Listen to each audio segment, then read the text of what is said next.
BBC Urdu के programme Sairbeen में एक बार फिर खुशामदीद। जतिन उदासी भारत में पैदा होने वाले ऐसे सिंधी गुलकार हैं जिनकी कई पुश्तों ने सिंध और हिंद में सूफी मौसीकी की रिवायत को अपनाए रखा। जतिन गुज़िश्ता कई पुश्तों में पहले गुलकार हैं जिन्होंने भारतीय रिवायती और कमर्शियल फिल्मों में भी गाया है, जो बहुत जल्द रिलीज भी होने वाली हैं। हमारे साथी जावेद सोमरे ने पिछले दिनों जतिन से लंदन में गुफ्तगू की और ये रिपोर्ट तैयार की। जिए मुंजी सिंध मत घोरिया पंहिंजी जिंद पंहिंजे अबाड़े वतन ता जिए मुंजी सिंध मत घोरिया पंहिंजी जिंद पंहिंजे अबाड़े वतन ता अबाड़े वतन ता। जतिन उदासी का मौसीकी का सफर आम सफर नहीं। उनके वालिदैन बरे-सगीर की तकसीम के वक्त हिजरत करके भारत चले गए थे, लेकिन उन्होंने अपनी जन्मभूमि की मौसीकी, जबान और सकाफत से राब्ता मुनक़ता नहीं किया।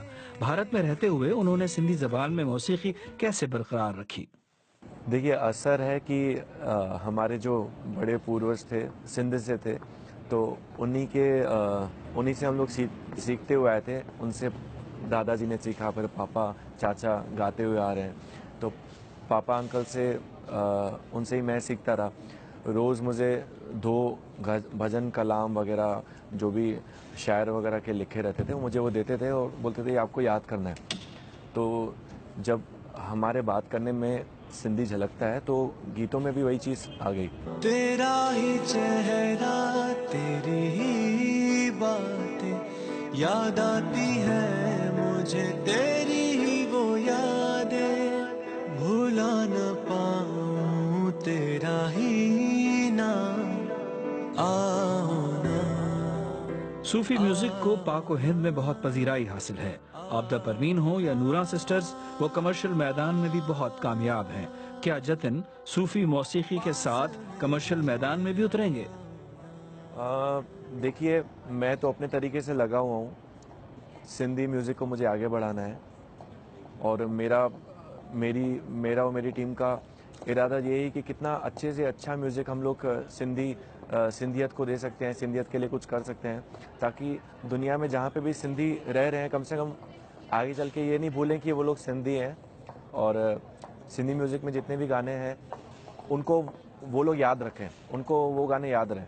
तो हम लोग को वही पुराने गाने जो हैं हम लोग मॉडर्नाइज तरीके से करते हैं, उनका वीडियो रिकॉर्ड करते हैं और शोज़ पे भी कोशिश वही करते हैं कि उनको अच्छे तरीके से गाएं, प्रेजेंट करें, ताकि लोगों को अच्छा लगे और वो लोग याद रखें कि हाँ, सिंधी म्यूज़िक भी होता है और बहुत अच्छा होता है। सिंधी ज़बान 2 मुल्कों में तकसीम हुई है, डिवाइड है। वो इंडिया में भी लोग बोलते हैं और सिंध में, पाकिस्तान में भी बोलते हैं। इसी तरह पाकिस्तान की और ज़बानें वो भी इंडिया और पाकिस्तान में मुनक़सिम हैं। तो आप लोगों के लिए या हुकूमतों के लिए क्या पैगाम देना चाह रहे हैं? देखिए, मैं एक सीधा साधा म्यूजिशियन हूँ। ज़्यादा मेरे को ये सब चीज़ें नहीं आती कि मैं इस चीज़ में क्या बोल सकता हूँ या इसमें क्या नहीं बोल सकता हूँ। मैं म्यूज़िक के माध्यम से जितना भी मैं खुश कर सकता हूँ लोगों को, मैं अपनी तरफ से पूरी कोशिश करता हूँ और लोग बहुत ज़्यादा खुश भी हैं। मुझे बहुत से लोग इनवाइट करना चाहते हैं सिंध में, बोले कि आप सिर्फ आइए, हम हैदराबाद हो गया, कराची हो गया, जहाँ पे भी पॉसिबल हो आपके कॉन्सर्ट्स करेंगे।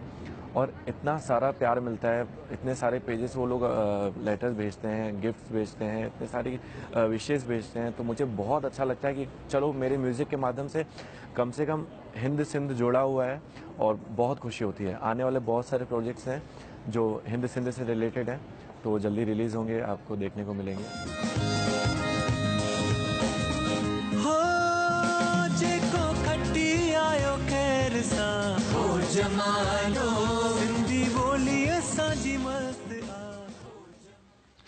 जतिन उदासी हमारे साथी जावेद सोमरो से बात कर रहे थे।